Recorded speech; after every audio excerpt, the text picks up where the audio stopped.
Hello and welcome, ladies and gentlemen, to yet another edition here of Three Live Canes. As always, I'm Chris. There's the box that says so. The box that says his name has Bill in it. Down there, way at the bottom, is a box that says Steve-O. Here to talk to you guys about another week in Miami Hurricanes football. Maybe not quite as arrogant as we usually are. Bill mostly after a dicey game that ended in the diciest of fashions. But ultimately, the thing that matters most is it ended with a Miami Hurricanes victory. We'll talk a lot about that. Miami knocking off Virginia Tech.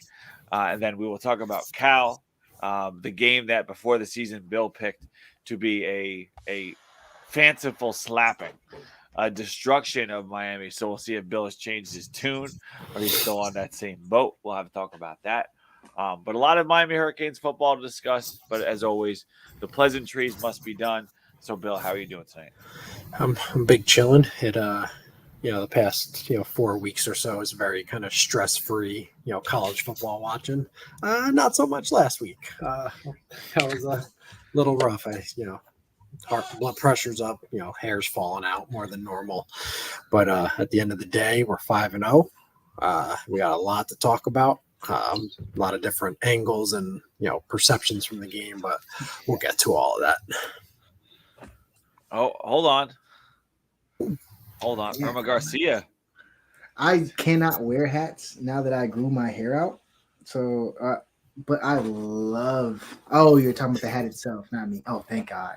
You almost broke my heart, Miss Garcia. But yeah, I'm not really a checkerboard. I can make a. Is it October yet? Yeah, it's October. It's October.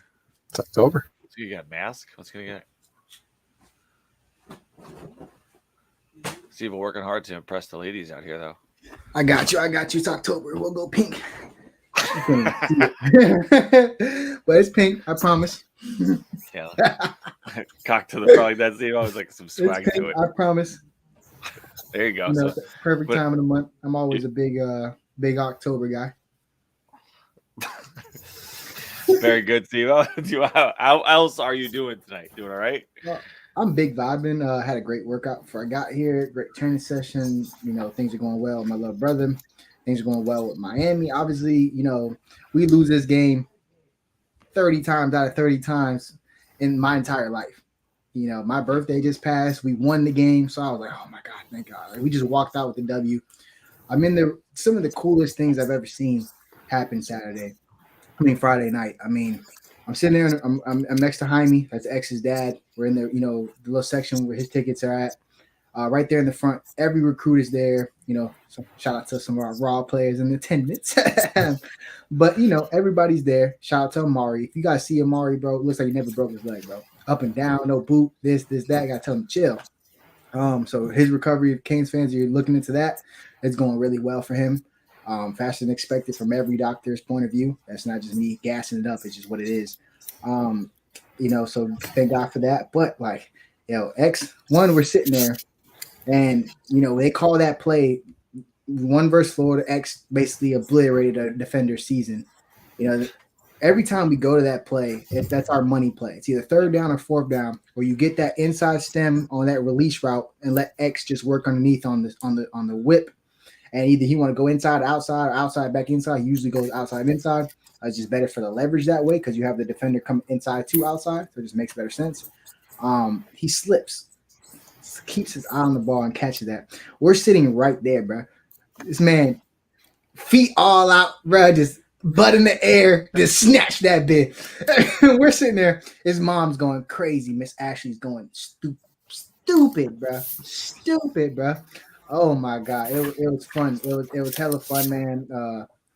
They after the win, he jumped up in the stands with us. Went to hug his dad, and I tweeted it out. I was like, "Yo, recruits, how could you want something more than this, bro? Putting on for your hometown city and then celebrating the win with your family. Bro, he jumped in the stands. Everybody was going crazy. Cam Ward's parents, they sit there in the front. They're royalty, bro. They're royalty. You want to get to Cam, you want to get to the wards, baby. You got to go through some checks, but. Bro, he comes through there. They're hyping him up. We sit next to Wes' family, Mark Fletcher's family, and bro, X is making his way up, bro. That might have been the loudest that little section was, and we were loud all game. Obviously, what I'm saying? It's friends, family, recruits. But man, When X came into them stands, bro, and Brad, shout out to Brad, good friend of the show, founder of the show, you could say. Brad sitting right there next to me with Jazz. As you guys know, we all love Jazz. And we got so hyped when he came up there, bro. We dancing, we doing TikTok dances. I never even did a TikTok dance before. And bro, it was an amazing time. I'll never forget that Friday night. While you're talking about it, Steve-O, we could just throw it up right here on the screen now so you guys can see it in case anybody missed it. Top. And everybody's like, "Oh my god, he looks just like his dad." Duh. I look like my dad too. But yeah, man, it was amazing. The vibes were there. That stadium, nobody felt we were going to lose that game. We were down 10 points, man. We were down 10 points for a while. We were down even more than that after a slight minute or two, 13 or 14. Man, nobody thought we were going to lose that game. When Andy hit that 56-yard, I can hear his mom from behind me going stupid. Like, he just dropped a bomb. Everybody's, starting to believe again. I'm telling you, he hit that three. And Cam Ward went up to the sideline, and everybody went in that fourth quarter. Low key, it started by Jacoby standing out solo, staring down Virginia Tech. And then I guess some people started coming to crazy, trying to get up and, not jump on Jacoby, but, put some strength in numbers like a kickoff, like a coin flip. Bruh, you feel me? I mean, yeah, we'll call it that, but it was a great rental year for the Bucks. Shout out to Coach Lim, Q Lim and them boys. But man, as soon as I kid you not, like it was Mark Fletcher, Cam Ward, I believe Markeith Williams. Them boys turned around and see them boys walking up to Jacoby. It was over. It was over, bro. That we was at the hash. Chilling, whole gang at that point. There was not one butt on that bench. Like, even if you didn't even got your helmet, like you can't even get in the game. You on that damn field. Like, it was hype. That fourth quarter was hype, and we won the fourth quarter, which is why we won the game. And so I think just get right into it. It was a game where Miami did not play up to the standard that we had expected from them for quite a while, against a Virginia Tech team. And Bill and I went back and forth a little bit about it. Like it was a Virginia Tech team that coming off a loss to Rutgers, right? But at the same time, it's a team that they came out ready to play, and they made some plays, that big runs, taking advantage of mistakes and all that. But ultimately, Miami did what the most important thing was. That's winning the game. And all the stuff that we'll get to in the game. But I think obviously it's hard to talk about this game without talking about the last play. So before we get to talk about the play itself, Steve-O, just describe to me your range of emotions being there in person. The range of emotions from like when they were about to have that play, or I mean, honestly thinking that probably there was so much swings, bro. I mean, I can't even tell you how much. I mean, the emotion when they called back that 61-yard touchdown versus them, like, bro, we was like, bro, thank God. Yeah. Like, I don't know if we would have came back again after that. I mean, I don't believe that we would have went out fighting. But I mean, we would have went down not fighting. But I mean, man, that was crazy. I mean, there was so much, emotion. We saw the good and the bad of Cam Ward's playmaking ability. I, for one, don't care. I promote playmaking, so I know mistakes are going to happen. It just happened, in a more higher rate. He had his first fumble loss for the year. If he would have tucked that, would have been a fumble. No, but he's trying to make a play and get it out. And you say, hey, man, don't do that. But then you never get the Riley Williams play. That's like number one on Sports Center. So you don't want to take that away from a guy. And that's his first game, multiple turnovers, whatever. But as a fan sitting there on the stage, every time I watched Cam Ward after those turnovers, like I felt like, obviously maybe I'm more scarred from last year, but I just hated TVD's body. And that's my boy. And I hated to see his body language like that. He just looked defeated, looked stuff like that. And it kind of got like everybody down, but nobody in the stadium felt any type of way other than we were going to win this game. We was biting our nails. We was biting our teeth, especially, at the end. But that was right into our end zone too. But man, the way Cam Ward carries himself, he's hyping up defense. It wasn't much to hype up about, but, he was doing his best. Hyping up everybody. Players are making plays on special teams, making tackles. Cam's the first one there. You know what I'm saying? It was just his energy. I felt more at ease, even though, it was more of a high turnover game for us in general because, 3 turnovers is the most we've had all year. I never felt the game was out of reach because of just how the way everybody looked at him with so much belief and how he carried himself with so much belief. And kudos to his cousin. His cousin made a lot of plays, made a lot more plays than I thought he would. But I was vibing. I thought they were going to overturn that play, but I mean, man, so much emotional swings when Cam Ward got hit, that ball was going to Jacoby. That would have been a touchdown, bro.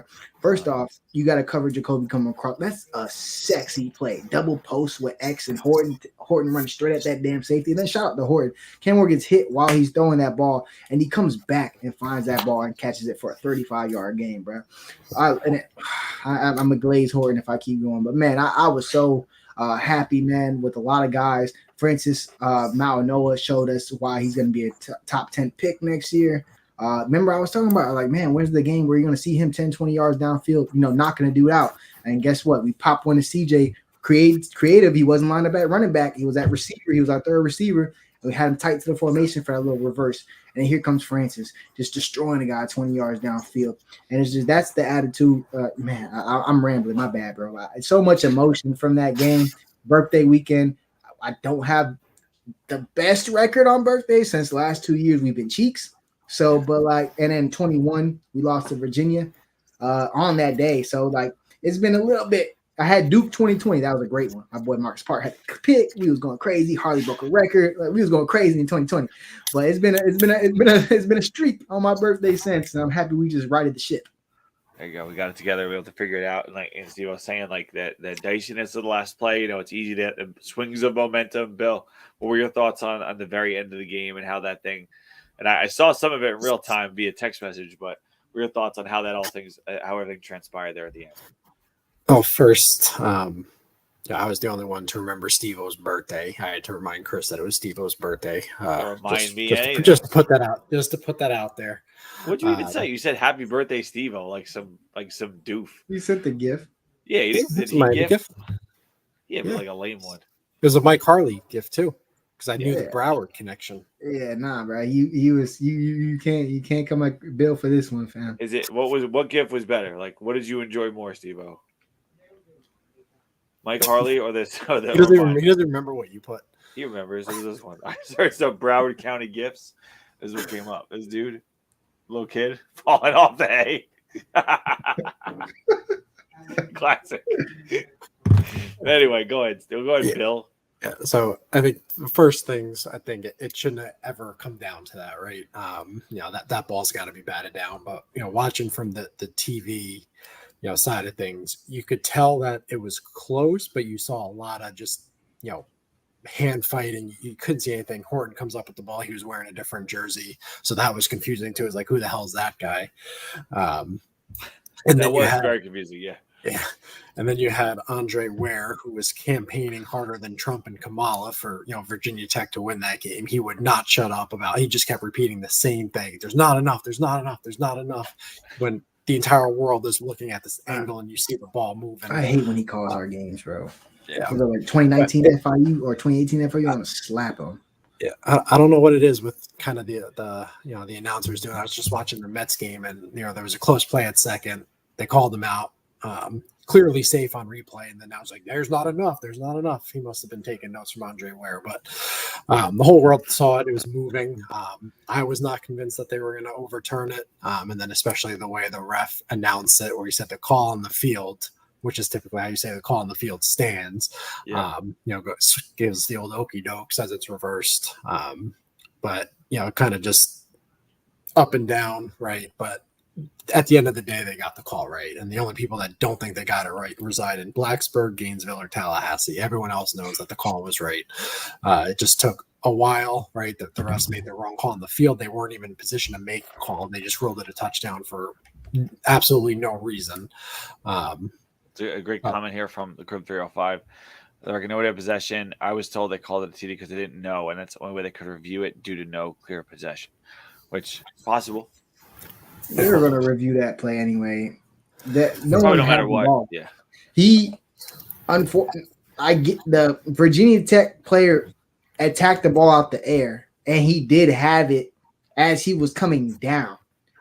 But that thing was was jiggling a little bit, and as he hit the ground, it popped. He resecured it, and then that's when you see it jiggle again. And during that time, Isaiah Horton, who's true 6'4", back is damn near at the damn stands. I could go pat his head and be like, "Yo, good job." That's how damn tall he is. No, he's out of bounds, bro. ACC, that was the most clear and most decisive announcement that the ACC has made. Obviously, we know about Georgia Tech last year, the elbow down, the change, all that, the knee, all that, whatever, blah, blah, blah. They got that call wrong. If they just take more time but get the call right, isn't that what matters? That's what matters. Obviously, it was crazy. There was so much bodies. You couldn't really trust the on-field call. It is what it is. I don't blame those refs, bro. No, it was like 7 people jumping up for this ball on the goal line, bro. On the back of the end zone, bro. 7 people coming down at one time fighting for this football. You just see it pop. You have no idea, bro. Come on, being a word I can't say on here. G-ish. You know what I'm saying? You rather them get the call right. And like what Bill said, if you're not a Miami hater, that's what they got the call right. I mean, they've screwed us on plenty of calls. They got it right, but it's the explanation. That is the rules. If a player is out of bounds and touches the football, it is a dead play. And one of the problems with that is that the ref didn't explain it. He just said the call's reverse, game over. That was kind of another layer to kind of the confusion and chaos of it. But yeah, that's true. But the ACC, within 5 minutes, had that explanation out, because it's not the ref job to explain the call when 2 teams have already ran out, bro. You understand? Virginia Tech celebrated, Miami celebrated, Virginia Tech celebrated again. It was chaos on the field. That ref needed to get everybody off the field before it escalated, because it was getting chippy. It really was, because it's the last play of the game, going on like this. Everybody watching the thing. These people done, ran all over our field, calling us, F words and with the N word after it, and doing like this and doing all that stuff. Our guys wasn't having it. I mean, bro, I get the ref. Hey, game's over, calls reverse, get out of here. You know what I'm saying? Trust me, I don't blame the ref for that, but I like the way the ACC came out with a statement. We were begging them, adding them on Twitter for 3 days to acknowledge the fumble. They immediately came out and was like, bro, a player touched the ball before possession was had and he's out of bounds, bro. That's a dead play. I don't care what level of football you're playing, bro. You can be playing flag football, bro. You can't do that. That's just a rule, bro. You're out of bounds, bro. The field of play is where you make plays on the football. If you're outside the field of play, it's a dead play. Simple as that. The explanation is 100% right. First time we got a call go our way since 2016 Duke lateral kickoff to end the game. It and might that be went our way. Yeah, that really went our way. When the coach at the press conference, I got pictures of his knee down. I was like, oh my God, boy. He was right, boy. Them pictures was on the line, baby. That's back before I was on Twitter. That was on Instagram. And everybody was like, damn, Duke robbed. Miami needs refs' help to beat Duke. And I was like, man, that play gonna stand the test of time for Miami. Sucks if you're in Riley? No, that's NC State. Durham. Oh yeah, duh. My uncle works there, and they live in Durham. But yeah, it sucks for them. Yeah, that was it. Is what it is. But you said that's the game. It sucked for Duke back then. It sucks for Virginia Tech now that the refs got the call right, and it did what they had to do, did their job. But to even get to that point, there's 2 discussions to be had, right? There's what made Miami struggle to do the things that they'd been able to do some of those first few weeks. And then the flip side of it, what was it about Miami that kind of keyed that ability to come back and own the second half? I think we saw the numbers here, 24-7, second half outscoring them. What was the turnaround? And Bill, go to you first. But what do you think the reason that Miami was in such a difficult position early on in that game that they weren't able to, had the success they'd had so far in 2024? Yeah, I mean, I think it was, 2 things. First, I think is the obvious, and that was, the turnovers. Opening possession, fumble, and then the one interception Cam got baited. That's wild. I didn't know that. It happens. We rocking with you. Drop his name because I'm gonna shout him out on Twitter. We rocking with you. I'll go get it. But yeah, I saw that one. I'll go get it. Go ahead, Bill. And then the second one is, the defense had an atrocious night tackling. And, I know I was texting you during the game saying that, VT's O-line, was mauling us, but kind of, on the rewatch, and, VTech definitely played, their best game of the year, no doubt about it. But, we had plenty of, opportunities to create, negative plays, tackles for loss, sacks, and we just didn't do it. Jones is, he hasn't had a good year so far, but he certainly played well against us. So I think between the turnovers, the defense, struggling with tackling, you saw it on the long run. With what's his name, Tootin, breaking tackle from Marinoa. So it was a rough night for the defense. Virginia Tech had a good game plan. They stuck to it. Miami didn't tackle well, and we also gave them more chances than normal. And I also think Cam was pressing a little bit in the first half.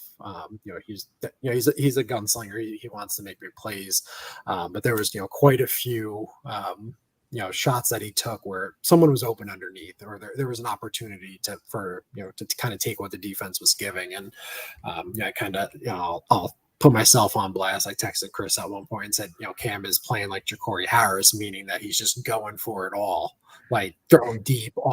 There was a lot of deep shots, or it felt like there was a lot of deep shots when there was guys open underneath that we could have stayed ahead of the chains and maybe moved the ball a little bit more. So was it a shot? Kind of, sure, but not a terrible shot.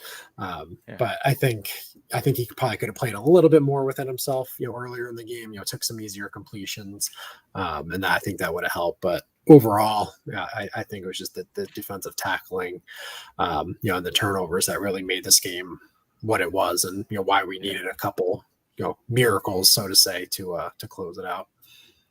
All right, Steve, thoughts on what put us in that position? Yeah, I'm not going to beat the dead horse on the turnovers because obviously Bill just went in on that. But I thought we started the game right. We had two good calls. We were setting it up on here on CIS. I was on Friday. I talked with D Money and I was like, "Yo, it's a matter of time before we see the screen and go."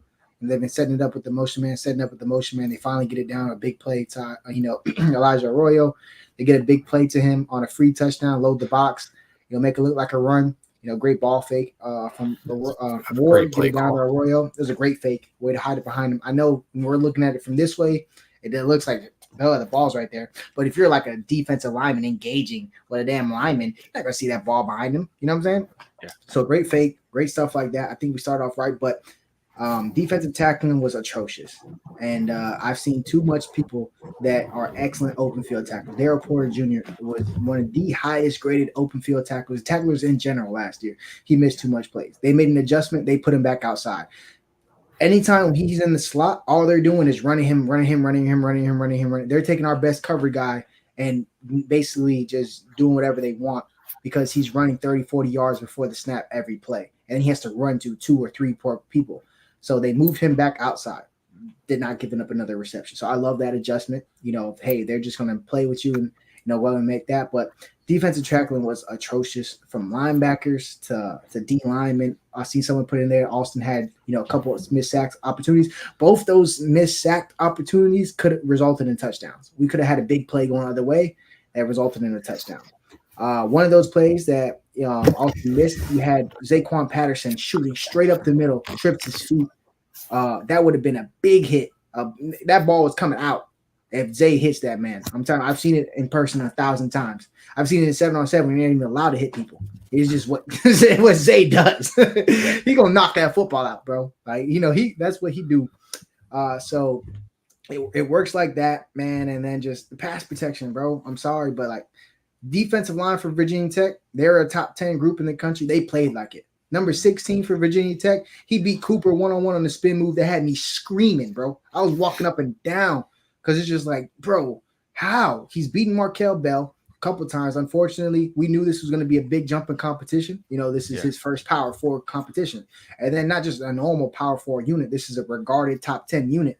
And they played like it. You can't say, oh, man, that's a PFF thing or that. Man, they played like it, bro. Virginia Tech was firing off the ball. They were pushing guys back. I mean, they blew Carpenter back. Bro, they hit Cam Ward too much times, bro. That pass protection, And it was just 1 weak link. It was not like people were coming in free, and you got people. There was one between CC and Cooper, like a miscommunication, but didn't lead to a sack. Cam was able to get the ball out. They were just dogging one person at a time. It was just that one person not making it. Like Mark Fletcher literally put a kid in the sideline in pass protection, and Cam Ward still got sacked. They were bringing 4, they were bringing 5. Everybody was hat for hat accounted for. One person was getting beat at every time. It wasn't the same person. It wasn't like, oh my God, Markel Bell. He got beat a couple times, but it's not like, oh my God, every time we got sacked, it was Markel's ball. Like, again, our superstar offensive lineman, our guy that we're going to say, Kane was Mario's first recruit that he molded into an NFL guy, and Inez Cooper giving up sacks like that. I've never seen that in his career. Yeah. You know what I'm saying? It was a good move. Obviously I'm not going to down on Cooper, but it was that type of night where the pass protection, that was our bread and butter, because the run protection has been a little bit, the run blocking has been a little bit of a skeptical, thing for Canes fans and just Canes in general.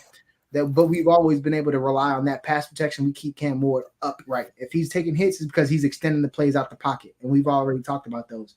Man, that got to get tightened up a little bit. I know for a fact Coach Mirabal and Coach Mario are not happy with how much times Cam Ward got hit, bro.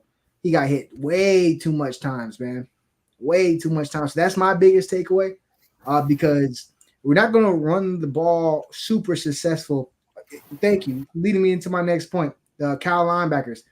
Bro, it's been like, 7 weeks or, 7, whatever the thing is, been like 7 games back since somebody run for over 150, not just somebody, a team.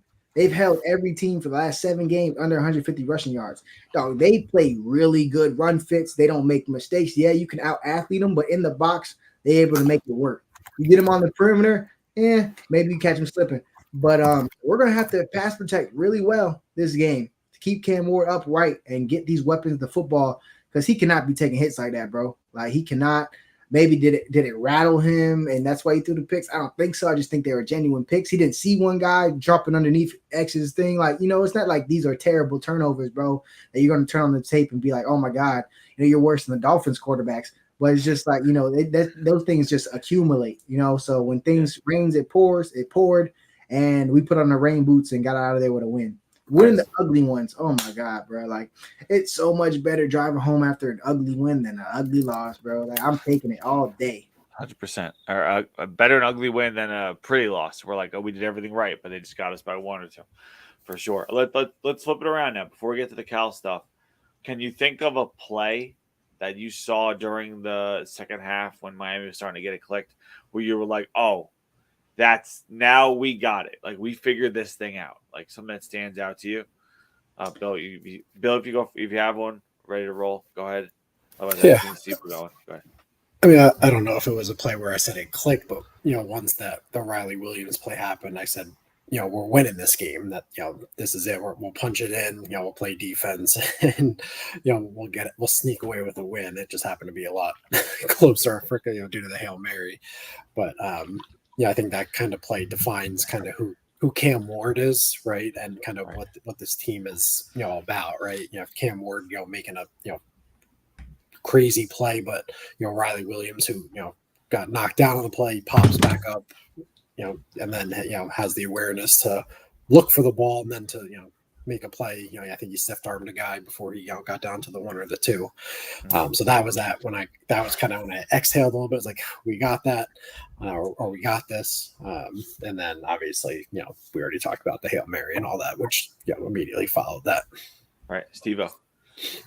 Probably that fake field goal. It was unnecessary. They were definitely going for the kill. I would have did it too, but I would have just lined up with my offense, bro. I would have just trusted my quarterback to run pass option for 3 yards. I think that was a mistake. I agree with going for it on 4th down.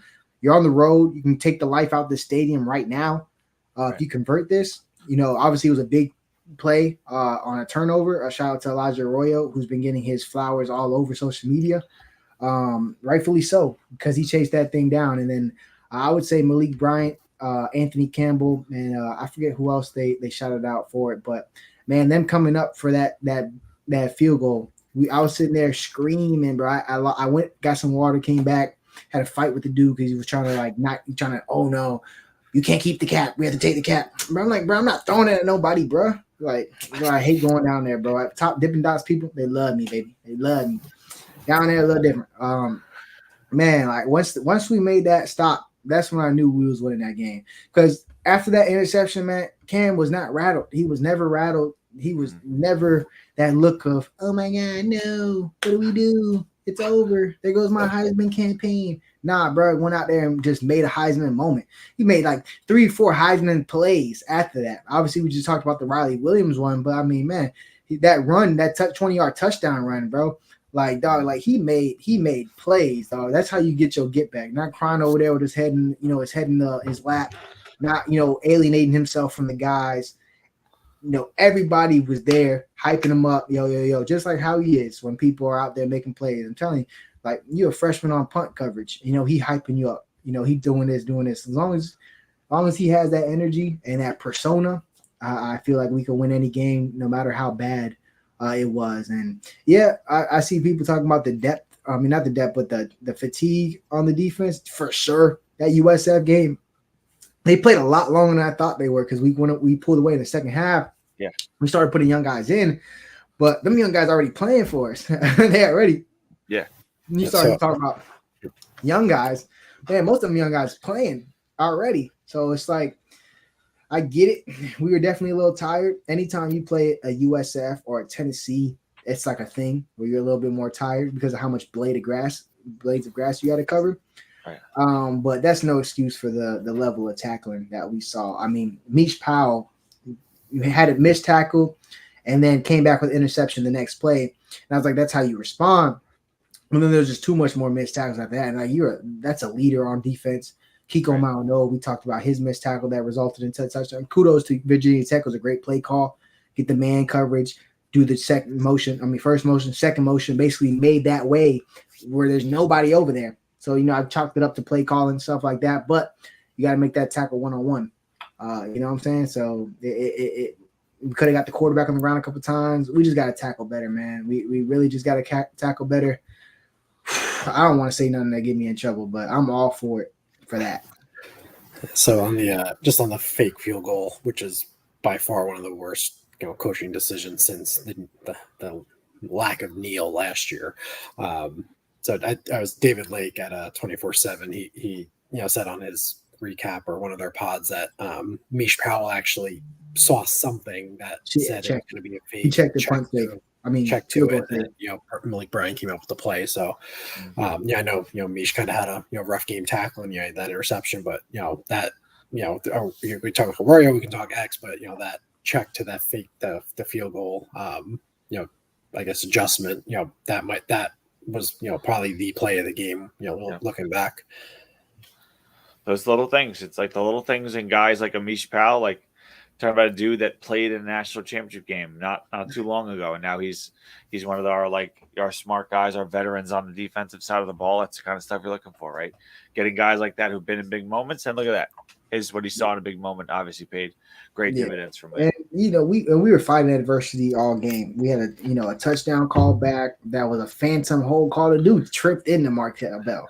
Yeah. I mean, like, we were talking about Markel Bell, but bro, that's what I'm saying. Like, he wasn't giving up. Oh my God, he's giving up a sack every player. Bro, he had good blocks, and they penalized him for a guy falling into his lap. Dude slipped straight up and took a Jacoby George touchdown away, which hurts me more than any. But that oh man, it's trash, bro. Yeah, there was a comment here too. About back in the. Nah, I don't think it was C.J. Clark. I think it was Anthony Campbell, 93. Because if I'm not mistaken, Coach Mario shouted out Mish, Anthony Campbell, and Malik Bryant. Anthony Campbell took two defenders down to the ground, which allowed Malik Bryant the one-on-one play. That's a terrible call, bro. Your quarterback's on fire, bro. We haven't been able to stop his quarterback draw, quarterback counter all night. Why you don't run that? That's oh my God, bro. I'd fire that. If I'm the offensive coordinator, bro, I'm talking ish. Whole way back to Blacksburg, I was in my bag, bro. I had this top 10 defense. I had this top whatever defense on their heels. We had so much misdirection, all this stuff going, and you go ahead and do a fake field goal, bro. Bro, I'm talking cat. You not Frank Beamer, bro. If I'm that OC, bro, he was calling great plays, bro. They were working, they were literally attacking us. That's the first time in a long time that I felt like, damn, no matter how much adjustments we made in that first half, they were moving the ball on us, bro. Even though we won that second half 24-7, they were still moving the ball on us. They would have scored points if they didn't do that fake field goal. You know, so it was like they were still moving the ball. If I'm that OC, bro, I'm looking at that head coach like, bro, don't. And I had us almost get a touchdown with 6 seconds left, 3 seconds left, man. Where's the Shannon Sharp? Oh no. Hell no, I can't believe you took the ball out of the best player on our team's hands to give it to some random guy on a freaking field goal punt, bro. That's a fireable offense. Yeah, especially looking back, and obviously, like, it's easy to go 2020 when you look at it in hindsight, but like, I think everybody in the moment was like, no, why? You know, we obviously celebrated it. Yeah, good for us. You know, make a mistake, sure, but like on the flip side of it, we would be furious if we were on the other side of it with the ball was moving down the field on offense for them. So, but it's the mistake that they made and the advantage for us. CF Kane fan, a couple other comments here about VT before we move on, but he's talking about getting coaching. Bad clock management for Virginia Tech. Bill, you have some thoughts? Yeah, I mean that last drive, I think they left a timeout on the board too, and there was I think 1 or 2 plays where they wasted like 15-20 seconds, and that was even credit to Andre Ware for calling it out, but he was going in on him for a little bit too. But yeah, Brent, if that Hail Mary just got knocked down, there's no controversy, the Virginia Tech fans would be going after Brent Pry's head for kind of the coaching decisions that were made. Maybe they are after they kind of realized everything, but I think the Hail Mary kind of took away from a lot of Virginia Tech's role and kind of blowing that game. Yeah, they wasted like 10-12 seconds, like 3, like they should have been able to have 2 shots at that end zone. That last play should have been like 2 plays. You know what I'm saying? Like they literally terrible clock management. There was somebody on the air, I forgot on T-show, that was like, everybody talks about Mario's clock management. Look at this. And I was like, yeah, look at that. Talk about that. And just horrible decisions from Virginia Tech's coaching staff that allowed us to climb back into this game. Now, I do think this is a wake-up call. And this whole team is pissed at themselves, bro, because there was no – it's been all love, hugs, all that, bro. It was no loves and hugs in that film room. It was great. It was love and hugs in the locker room because we won. Everybody was on that high. Right. It was no love and hugs in that film room, bro. I'm telling you right now, bro. Hey, no, and you would think if you hear me, you think, oh, it's because of the coaches, bro. Players holding each other accountable, bro. I can't say it, but like, bro, they was snapping on each other, bro. Like you got to get right, and it starts with leaders on the team being the first ones to admit that they didn't put their best product on the field, bro. Yeah. We know that wasn't Cam Ward's best game. Did he have hella Heisman moments? Yeah. We know that's not his best game. We know, yeah, did Mish get an interception? Yeah. Did he make the check? Yeah, but we know that's not his best game, bro. It starts with the leaders coming up and being like, yo, bro, like this is unacceptable. We cannot play like this, bro. Like this is our last go around. I ain't gonna hand this shit off, this ish off to somebody looking like this. Like it gotta be this way. So we got to get back right. I think this was an excellent week of practice. I think the tempo, the locked inness, everybody's been locked in. Everybody's been bought in. But let's be real. We survived. We squeaked one out. Yep. So now everybody's like, yo, all this playoff stuff and this and that. We're really the villains of college football. Anybody make a play on us? All right, bro. Like, come on. You doing tricks on a cam right now. Maybe I shouldn't have said that either, but if people, most people wouldn't understand what that meant anyway. But come on, y'all doing tricks on it, bro. Like every second they tackle Cam. Cam just ran for a 30-yard first down. They tackle him, bro. What are you doing? Like, bro, the people want to be us so bad. All that love and energy and all that you're seeing. They're starting to realize that it's all fake anyway. Just go out there and be the bad guys. Let's go be jerks. I hate to have to be Cal. Somebody put a comment about Mendoza. I don't really know him like that personally. I've seen him in the 7-on-7 circuit. He was quarterback for my boy Marcel, who's now Marshall, who I trained with. So nothing but great things about him. He's a high cerebral guy. I honestly, I think from what I've heard, that he has he's like the most honest and like modest and like loving church kid ever. And he has like a great family. It sounds like your average like Columbus kid. Just seems like they just have a great culture over there, to be real with you. But he's really good. And he had an interview today talking about how, Manny, offered him a walk-on job, a walk-on spot. And, obviously you're going to take the Cal full ride over that. I know you want to stay home. But people talk about, playing Florida State, do the fake chop or do the U down. He was like, nah, I'll never do that. I love Miami, It worked out best for me. He was very well spoken. I'm excited for him. I'm rooting to be honest, I root for him. I'm always watching these 10:30 games anyway. I love like Pac-12, I guess Big 12 after dark now, or ACC after dark, whatever the hell you want to call it now. But I've seen him play a couple of times. I've seen him play in high school a couple of times. I've coached against him on the circuit. Super happy for him. I hope he lights them up after this game. Yeah. Have a great season, not a great game. But he can get hot. I'm telling you right now, he can get hot. He's a guy who could, and I sound like Chris Collinsworth, but he's a guy who could go like 16 out of 16 in like a first half, bro. Like he's one of the most accurate quarterbacks. If he has a little bit of time, but don't think he will, because they have an atrocious offensive line, probably worse than Florida State's. That's why they lost to Florida State. He could throw that thing like he or what do they say? He could knock the wing off a fly or something like that. He's that type of accurate. When he has time to shut his feet, that boy money.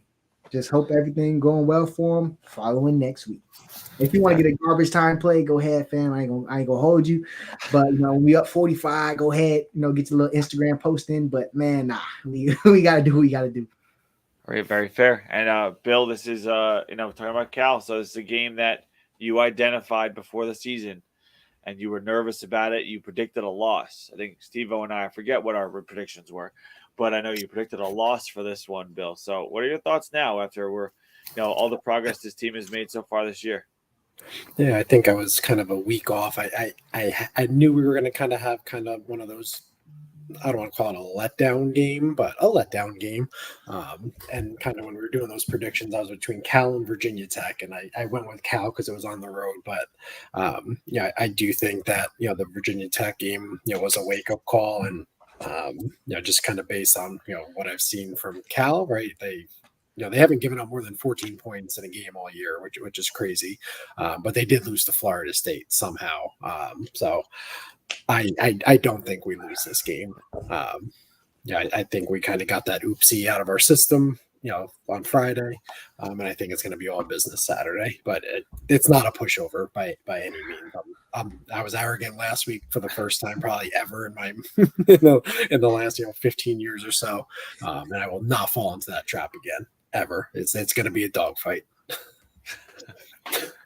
All right, so is there anything in particular like you said before the season about the run game, and they really pushed that heavily, and with some comments about Miami needing to really push their run game and get that right? What do you think has the advantage here? I'm gonna say Cal, because their run defense has been excellent, and our run offense has been leaving a lot to be desired. To be honest, it's borderline cheats in my opinion, but I know we got to keep working at it and get going. I don't like the dog team. I believe in those offensive linemen. If you just name the offensive linemen, Francis Malinois, Inez Cooper, Zach Carpenter, Matthew McCoy, Jalen Rivers, he should be back soon. But even Markel Bell, 6'10 guy, 300 plus guy, you would never assume we're having issues pushing people. And we're getting hat on a hat, right? So it's not like people are getting blown up. There was a couple plays where we saw, whatever, but we're getting hat on a hat. People are talking about the splits, of the offensive linemen. We're kind of really tight, so it's a lot of congestion. Damian Martinez is adjusting to now running out of the shotgun. They were under center at Oregon State. You saw every time we get in the goal line or red zone when we're running the football, they put Cam Ward in the center. I like that. I actually really like that. I saw someone comment that earlier. Really good thing. And you see Damian Martinez run really well when he's out of that set. You know what I'm saying? He's going downhill. He's not like jumping here and then trying to go when that's not his game. So maybe they switch up the run blocking a little bit, maybe go back to a little bit what we saw last year, a little wider splits, a little bigger holes, stuff like that. But just the want, man, you got to start dancing a little bit, hit these holes, man, run somebody over. Like, come on, bro. Like, Run somebody over and fall forward for 3 or 4. Make it the ugly 4. Make the ugly 5. But just take that pressure off Cam Ward. If he could just hike the ball, and now he's in a 2nd and 5 situation, when now the whole playbook's open, we can get him on the move. We can take a shot. We can do whatever. Just, maybe do some of that. Do I want to see the explosive runs? Yeah, I really do. And I'm seeing them from our backup players, bro. Like, it's crazy that it's Jordan Lyle, the freshman, AJ Allen, who's 4th string or 5th string, that are making the big play. CJ, they're making the big plays, bro. Like, at some point, dog, it got to be, hey, these boys going to get the rock before you if you don't tighten up and, make some big plays. I'm not coming at Martinez. I think he's grown as a pass catcher. A lot of people forget. He wasn't really a pass catcher there, but he's adjusted to this offense. He had over 50 yards versus USF, had a couple of big catches this week. You know what I'm saying? So he's contributing, he had 2 or 3 really good runs that I was like, okay, you saw Martinez put one foot in the ground, get north and south, break a tackle, rolling forward. He had a couple of those runs in the second half that made me think, okay, this is what we need. But I am expecting to see bigger runs, bro, going all the way to the house, bro. Like, our backups get in the game and do that. You know what I'm saying? I'm just saying, like, bro, Naya broke a record 90 yards. AJ Allen, like 2 or 3 times this year, has broken like 60, 50 plus runs, man. Come on, bro. Like, we need that. You got CJ almost running kick returns back, bro. Everybody's being explosive in the room, but the big dogs. So we need that to tighten up. Whether it's their fault, blocking scheme or not, I'm not here to place any blame. I love Damian Martinez as a player. I love Mark Fletcher as a player. They need to produce a little bit more explosive runs. Is it on them? I think it's more of a whole collective thing, and it's how the teams are playing us. They are literally daring us to throw the football, banking on Cam Ward eventually making mistakes. That was Virginia Tech's plan. They play a lot of man coverage, then they play soft zones, stuff like that. They're banking on us to just throw the ball, and they're going to be like, oh, Cam Ward's turnover history is going to eventually show up. That's what USF did. That's what Virginia Tech did. I imagine teams are going to continue to do that with the success now that Virginia Tech had with some turnovers. So, we'll see how that goes. Are they going to keep trying to take away our run game to make Cam win games? And, we're good with that, to be honest. I'm good with that. But we still just got to see some more explosive runs, dog. They're too talented in that room. And if you just name the offensive line from left to right, right to left, middle left, whoever you want to name, start from, bro, they're too talented. They're too good. They're coached by I believe in my heart that Coach Mirabal is the best offensive line coach in the nation, right? So, like, they're too good a coached up. They're too good of talent. They were recruited well. They have everything going for them. These running backs we're giving the ball to are all top dogs, or a pup that's about to be a top dog. Like, man, it got to be a lot better, man. It really do. It's just leaving much to be desired. Has it been terrible? No, but for Miami standards, just off of last year, yeah, we're way down. Mm-hmm. I would love to see a breakdown of kind of our rushing yards by quarter. Because if you look at the averages, like the averages seem pretty good, but I would wager that a lot of those, are coming in garbage time, right? Especially against, Florida A&M, Ball State, USF. We really aren't kind of controlling the trenches in the run game like we saw like last year, right? You saw it get a little bit going. I think it was in the third quarter. Martinez had a few, but overall it hasn't been good. And it's something that we've kind of talked about, but it was kind of nitpicking because we've been dropping 50 burgers every week.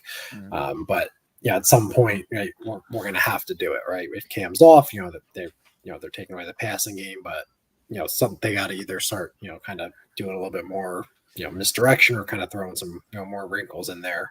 But kind of just running it up Zach Carpenter's butt just isn't working right now. So we'll see what they do this week. Whether that's mixing up the plays, mixing up the personnel. We have plenty of talented backs. I don't think talent is the issue here.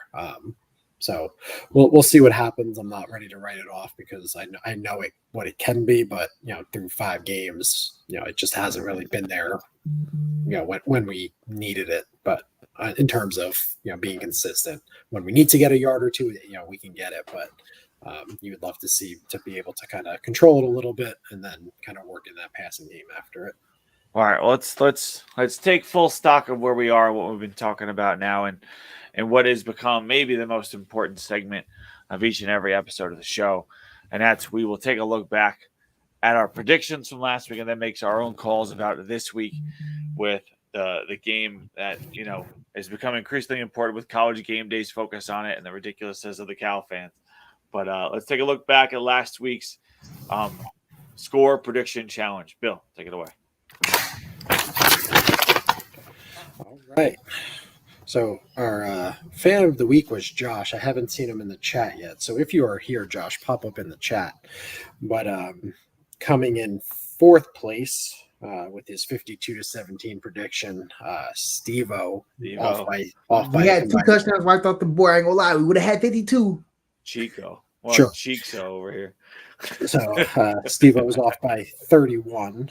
Coming in third, despite having the correct Miami score prediction, was myself. So I did predict 38 points. I was just off on Virginia Tech, so I was off by 24 points. Terrible. Which brings us to Josh versus Chris matchup. I've never lost to a Josh at anything. So tonight's that night because Josh.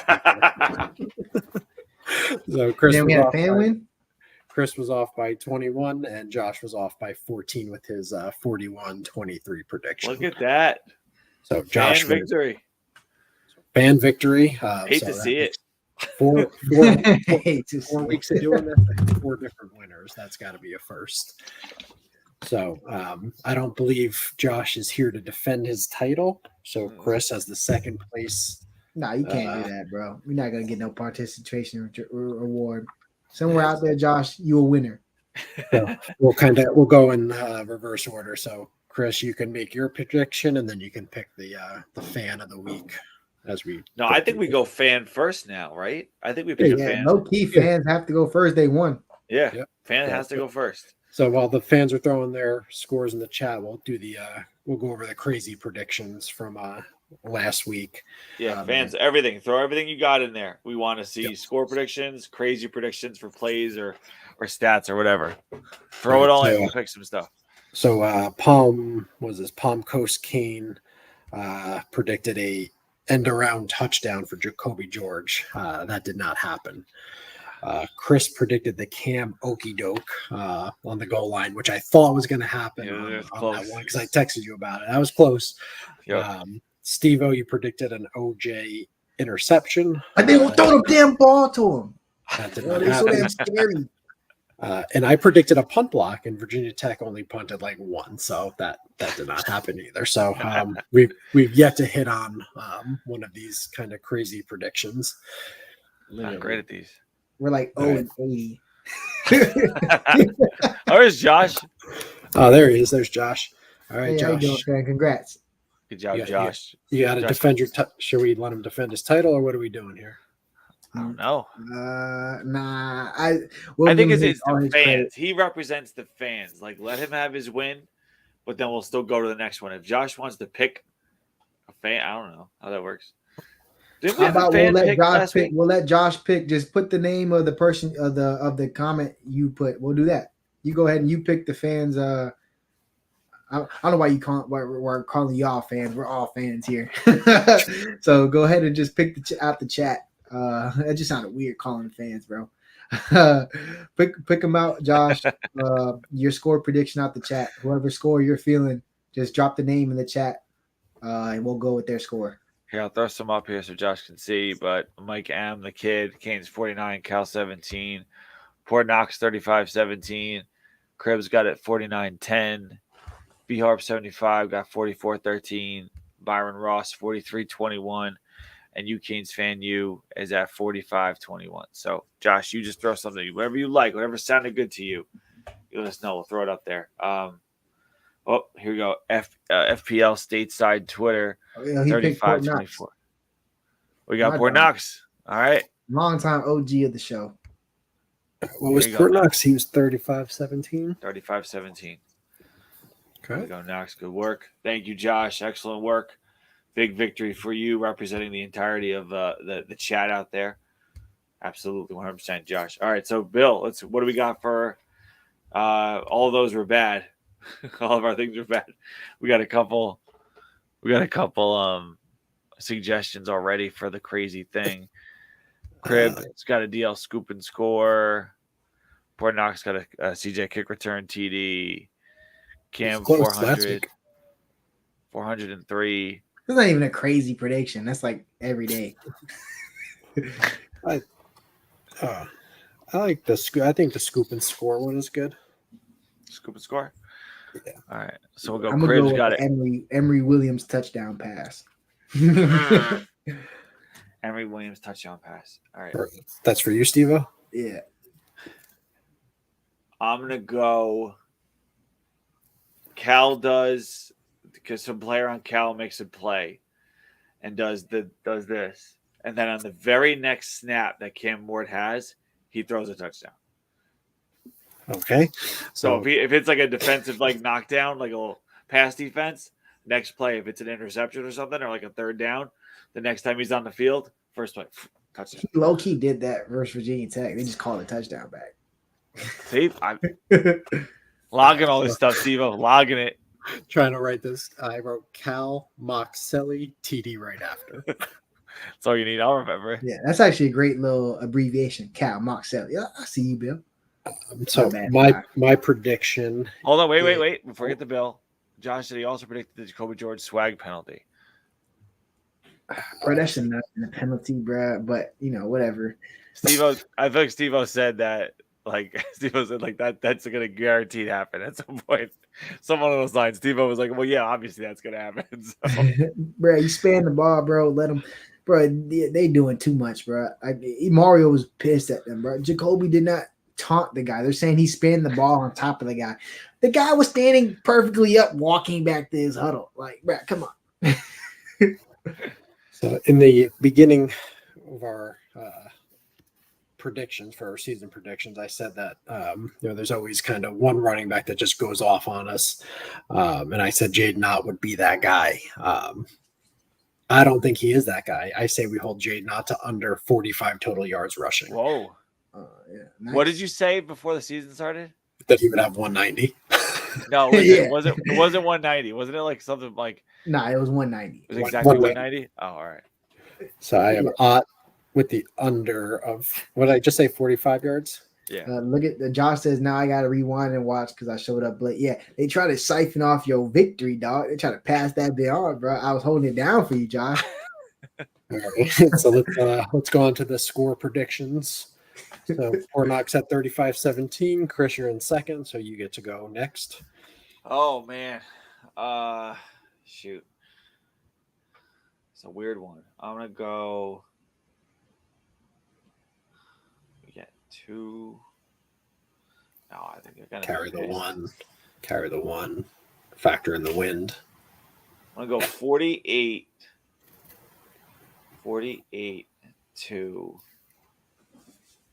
16. 48-16. All right. I am next. I'm going to go 34-20. Ooh, a tight one. Snug from Bill. Steve-O, should I write 70-3 or what?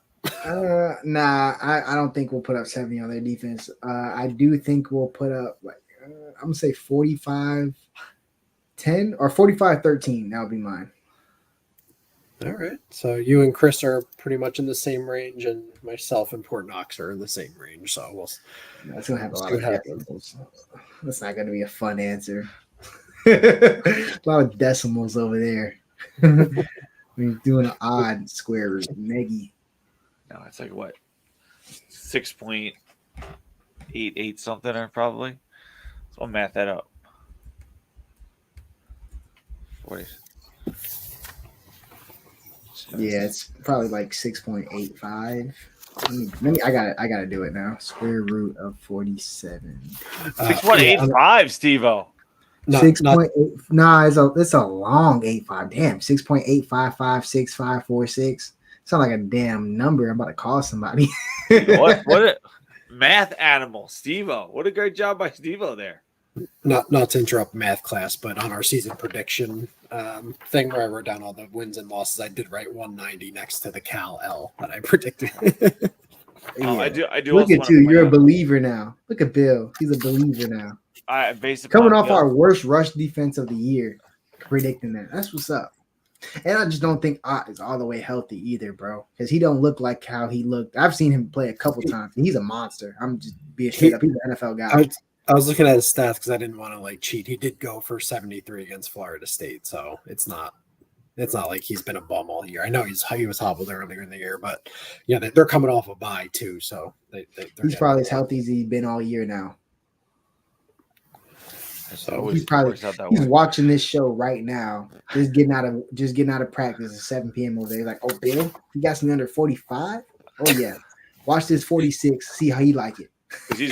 He's been a fan of Bill all season because he was like, oh, he's still for 190. He texted Bill right now, what happened to the 190? The switch up is crazy. I was on the Cal bandwagon all year, and then they blew it against Florida State. So they beat Auburn like I said they would. So. Love to see it. But anyway, that'll do it for us right at the hour marker. Couldn't plan it any better than that, obviously, with all the planning that we do. But we have a big game this weekend. Obviously, the game day is going to be there. It's going to be exciting, big atmosphere. All that stuff's great. Shout out to, if you haven't been paying attention to social media, make sure you get on social media and take a look at all the crazy stuff they got going on out there, because it has been a fun ride on social media for looking at some of these Cal fans. So take a look at that and enjoy it. I love your content. Have a great day. I'm like, bro, I thought they were trolling, bro. Like, they are literally the nicest people. And it's all because we voted yes for them to get in the ACC.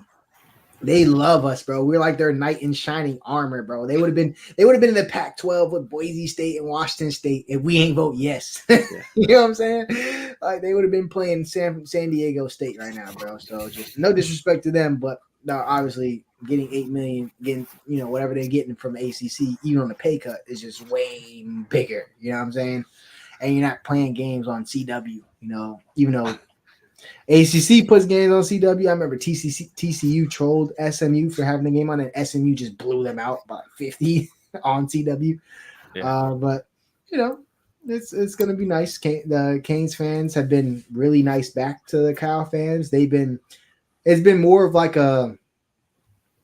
it's not a hate week, bro. It's more like we're just all happy. We're happy. Our teams where we're at, they're happy. Their teams where they're at, and we're just ready to play football. It's probably the funniest and most non-Big Three Twitter event I've ever been a part of, because I've never, bro, we had Canes fans apologizing for talking ish earlier and be like, yo, my bad. I didn't know what type of fan you were. Like, I'm seeing some of our Canes hitters, bro, that be dropping that flame on the TL, having them boys ducking tweets.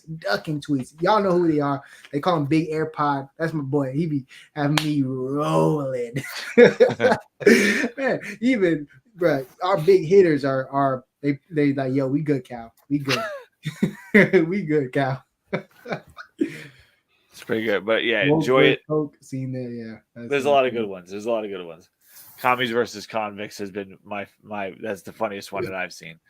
That's hilarious. But all this good stuff, enjoy it. Take it all in, and hopefully it ends up this weekend with the good guys getting a W and us all looking back fondly on this time. But we'll see how that goes. Before we get out of here, as always, Bill, final thoughts for the people. Two final thoughts. First, a huge shout out to some former Canes, Rhett Lashley, Elijah Roberts, Jafari Harvey, Brashard Smith, Keyshawn Smith, Romello Brinson, Ja'Kai Clark's on that team for absolutely kicking the dog shit out of Florida State last week. And was it 42-16 or 42-17 beatdown? Love to see it. And then, secondly, 10:30 kickoff. I don't know how everyone's going to manage that from not the team, but like a fan perspective. That's late. I get tired. But again, I think I'm going to enjoy it just because it's like a totally peaceful, quiet watch the game. No distractions. So I'll load up on coffee and Coca-Cola. I don't want to say Coke because people are going to think the woke versus Coke thing, but load up on caffeine. I'd like to clarify. Clarify now, bro. You're going to crash the mode like that. You're going to crash. You drink that caffeine. That's right, Bill. Not if you never stop. No, you stop when you crash. You're sleeping. No, but it'll be fun. Kind of something different. Break up kind of the typical routines, but all good. Yeah, Steve will go live right after the game. Just make way or whatever that. Oh yeah, I'm doing Chalupa's halftime show, but he's going to be okay. He's in Texas, so he's an hour back. But yeah, I'm be like one of the only fans jumping on that thing. Like midnight halftime show. I was like, don't worry, fam, I got you. I watch every snap of football. There's a 10:30 game and an 11 p.m. game. It's usually like Mountain West or MAC. Like I'm watching Hawaii Rainbow Warriors at 11 p.m. I'm like that type of football junkie. So I love doing that because I love seeing, looking at new plays, new this, new that, and it's just football. We have 55 straight days or 57 straight days of football now. Something crazy. We are in the golden era. So I love it. My mom and dad have been joking like, we're gonna have to take like a midday nap and stuff like that. Oh, for sure. Yeah, I got a training session at 7:30 in the morning on Sunday mornings, 7:30 and 8:30 and 9:30. So I usually have busy, mornings. So it's gonna maybe suck a little bit having to wake up after going to bed at like 2:30. But if we do what we do and we have my score prediction, I might not even go to sleep. I'll just see them boys at the field. But like, let's be honest though. I know you mentioned it quickly there, Steve, but midday nap. I mean, especially like if you have kids, like sneaking in a midday nap is like so God tapping you on the shoulder and saying, "Hey, great job. Here's a gift for you." That midday nap, you could squeeze one in. That's the best part of any day. I don't care what was before or after it. You midday nap to stay up for something, but the nap was the highlight of the day for sure. Ooh, fresh. I don't think they make guys like that. I ain't gonna lie. He might be. It's between, in my opinion, either him or Travis Hunter might just be the best football players in college football. I mean, I'm not a Boise State fan. But, man, that guy is impressive. They're another team that be playing at 10:30, and I be seeing the boys, it's annoying on their field because it sucks to watch sometimes. Like, I get a headache sometimes watching, like, the blue. But, man, that dude is special. Bro, like, everybody on Twitter is blowing up because he had, like, 845 yards and, like, 10 touchdowns in 4 games. So everybody's like, bro, ain't no way, bro. That's more than, like, my NCAA characters, bro. Like, he's legit playing, like, on varsity. Like, but in actual FBS football, insane. Real quick, I just want to point out that people that haven't really commented much throughout the course of the show have to get to the keyboard and let me also comment on midday naps because midday naps, there's nothing quite like it. Nothing quite like 3 to 5 p.m. nap clutch. Oh man, it's the best thing in the world. You wake up just in time for dinner, like my God. And it's just like I get to watch all these games. You know what I'm saying? We get to watch all these games, just how we watched on Friday because we, I said this last Saturday, I was able to watch this game, which I'm always doing anyway. Even at the Canes game, I'm keeping up with other scores. I don't watch them, obviously. During the Ball State delay, we watched like all the games on my phone. It was out of battery. But I love these type of things. I'm going to watch every single game, everything, every this, that. Everything, because I know my Canes ain't coming on till it's time to just get in bed and watch.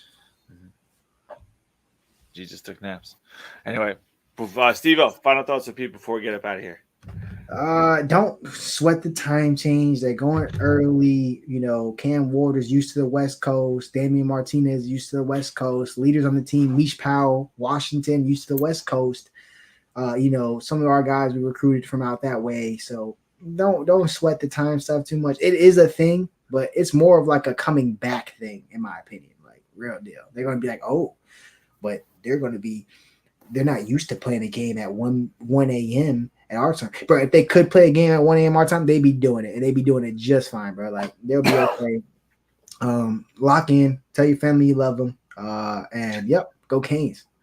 That's right, go Canes. So that'll do it for us, guys. Thank you guys for tuning in to watch the show. You know the deal.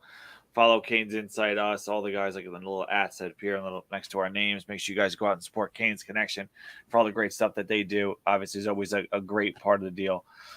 They do wonderful stuff and are helping out the Miami program to the best of their ability. So make sure you guys do that. Only positive stuff is keep going about positive juice into this weekend. Hopefully another Canes win and a chance for Miami to take on this thing to that another step down the road to hopefully making up the playoff. So for Steve-O and Bill, I am Chris. Thank you guys so much for watching. We'll see you again next week right here on 3 Live Canes. This is for the national championship for Nebraska.